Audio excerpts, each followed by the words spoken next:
Ay, i-video mo?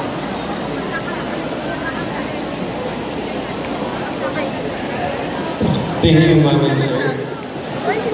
Before I start, I just want to greet the visionary and great leaders of our municipality.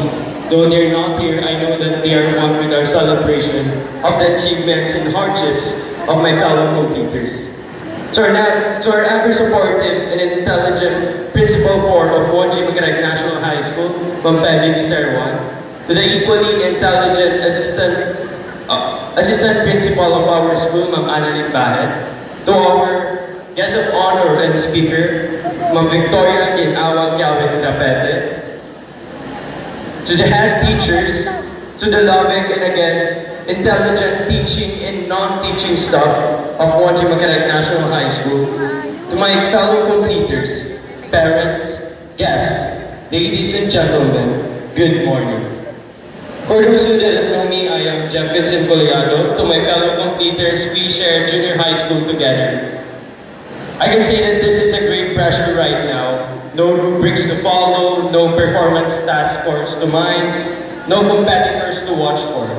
Just speak from the heart. I am given the task to give words of thanks for this batch of completers.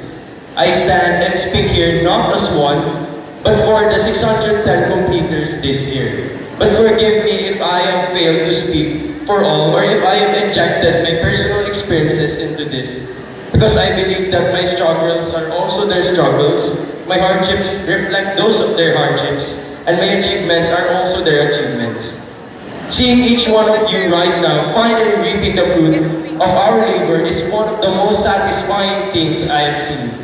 We grew up together, we were trained together, and we were forged together. JGMNHS has become our haven and sanctuary. We deserve each cup of coffee we drink to keep ourselves awake. We deserve each weekend we spend to do group works. We deserve each obstacles that our teachers have set in front of us. Because at the end of the day, a knife cannot be sharpened by just tapping it gently. Yes, order of speaker. We should have complained less and strive more. God did not set the stones for us to chip down and stay down. As cliche as you might say, but our failures are actually what made us arrive at our destination. My fellow completers, our junior high school life was full of first and full of last. There are a few of us who got their first cell phone, first high school crush, first barkada, first sawi moment, first guidance record, or even first skip moments. But no matter how many these firsts are, it's sad to say that there's also a lot of last. We had our last recess time with each other, our last dance practical with each other, our last lunch time in our classroom, our last section t-shirt, our last quarter exams, last cramming and rushing moments, your last recital, your last TLT practicum, and your last research paper in junior high. And today, this is probably our last event together.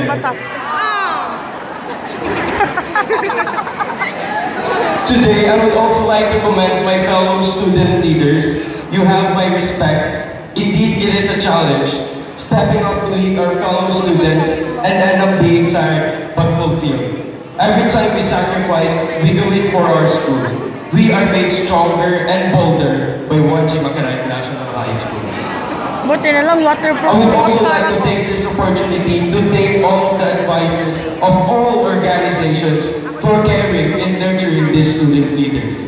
Speaking of advisors, I will not forget to give appreciation to this awesome and student-friendly teaching staff of Juan G Macaraeg National High School. If I am given a second chance to pick my junior high school, I would still pick JGMNHS. Come on, who would not love this amazing and awesome teachers? Nag-video ako. Those thoughtful and caring teachers who have boosted us when we were down.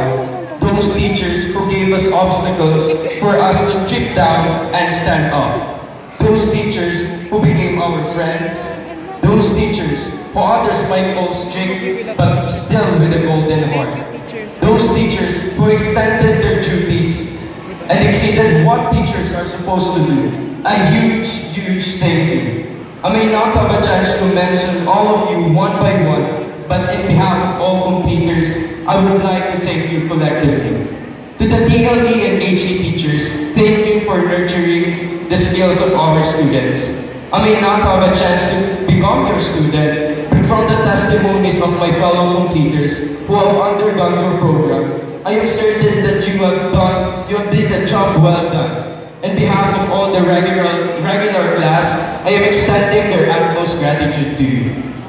To my mighty mathematics teachers, thank you for making us think critically. Your subject might be the most feared, but you did a great job making it student-friendly.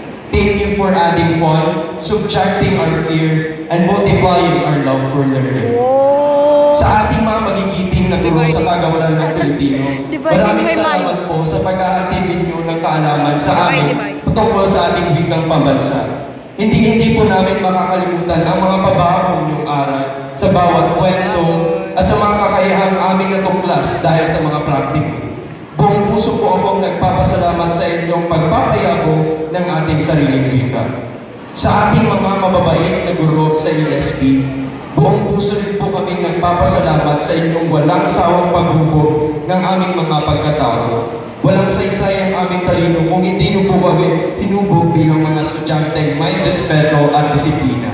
Nahihirapan naman po kayong hubugin ang marami sa amin, ngunit hindi ko po nakita ang inyong pag-aalinlangan at kayo pa rin ay nagpapatuloy.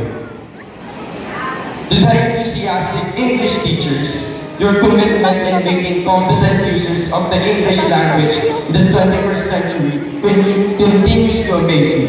Your grit and passion in molding us to be great English speakers, writers, and readers is an epitome of how dedicated you are as our teachers. English is not our first language, but with teachers like you, learning English is so much fun. As one of the journalists, I am a witness of your dedication on making us strive in this field. Sacrifice with sacrifice. Also, you are home to the most sweetest teachers I have ever known. To the astonishing Araling Panlipunan teachers, thank you for opening our minds to the world around us. Your extra efforts to make us aware of social issues in the past and in the present are truly appreciated. I would also like to commend your utmost support to the Supreme Student Government. Thank you for guiding them and inspiring them to lead the student body. To our magnificent MAPE teachers, a huge thank you to all of you. Well, most of you have become our teachers, and we have seen how these teachers are so dynamic when teaching. We only meet once a week, yet you never fail to give us the competencies while also bonding with us as your students. Thank you for nurturing the God-given talents of our special program in the arts. For every piece of art they showed us, we are not only amazed, but we are also inspired. And we know that this inspiration comes from you, their teachers. For every count of their dance, for every splash of their paintbrush, for every lyrics that they sang, for every word that they write, for every character they have portrayed, and for every flash of their camera. It shows that there are teachers who have become their beacon of inspiration for the special program in the arts. To our super science teachers, the ones who made us scientifically literate, thank you very much. Personally, as the Science Club President for 2 years and an affiliate of organizations such as PSYSE, this department have become my home. Most of my growth emotionally, spiritually, physically, and mentally are initiated within their activities. But I would also like to speak in behalf of all the completers, and I want to thank you for giving us such wonderful experiences in and outside the classroom. Your dedication not just in teaching, but also in molding us to become better and bolder science enthusiasts. I would also like to thank you for caring and nurturing my fellow special science class completers. It has been a rough journey with our curriculum, but with your guidance, we have survived. I am a witness of how you helped us, even without the span of your subject or your teaching notes. Even the things that you're not required to help us, and yet you're still there for us.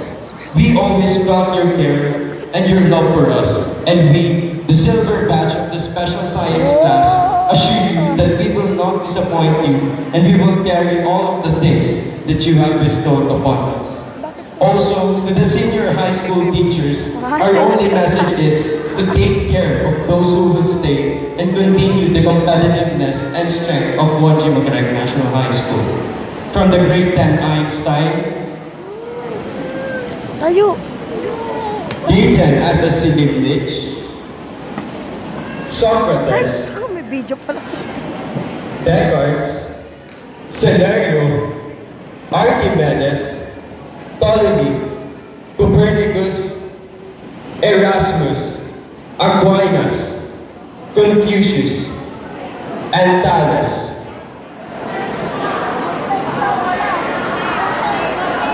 Voltaire,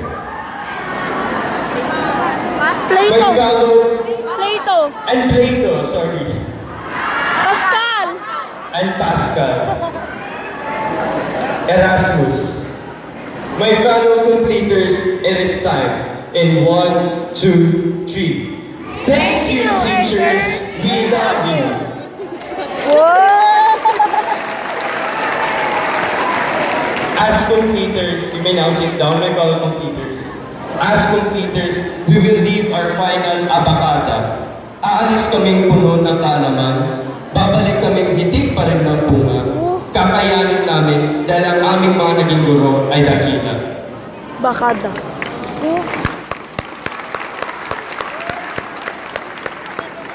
So, I told you that our junior high school is full of first and full of last. And when I was in elementary at Binalongan South Central School, I took my last selfie as an elementary pupil while on the podium. Ma'am, Principal, may I have your permission? Can I have my last selfie as junior high school here again? Thank you, ma'am. Selfie tayo. Okay, everybody smile.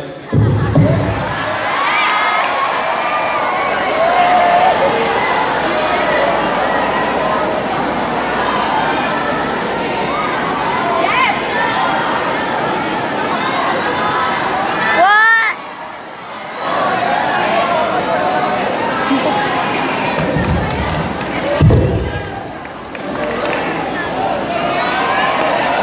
Ang gupo ni Milit. Oh my God.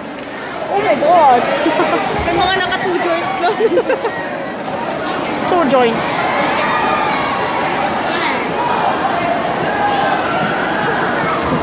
Okay, thank you. A million thanks to Juan G. Macaraeg National High School. So finally, this speech is also dedicated to our parents and guardians. First of all, thank you for giving us our right to study. But that's just the beginning. Thank you for patiently waiting for us kapag late na kami umuwi. Thank you for staying up all night when we are reviewing. Thank you kasi naiintindi niyo pa rin kami kahit na hindi na kami kaintindi-intindi. Thank you for believing in us. Thank you for providing for our study. When we cry, you also cry. When we achieve something, we know that you are also happy.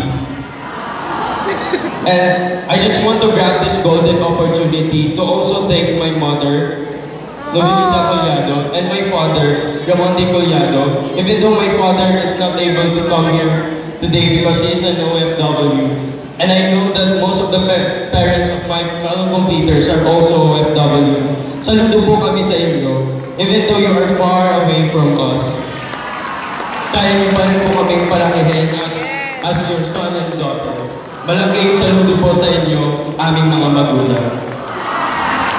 A million thanks to you, Juan G. Macaraeg National High School. A million thanks.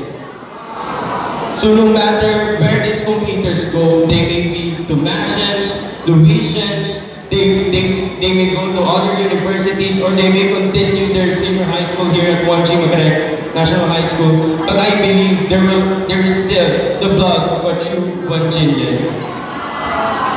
And completers, can we give a final round of applause to Juan G. Macaraeg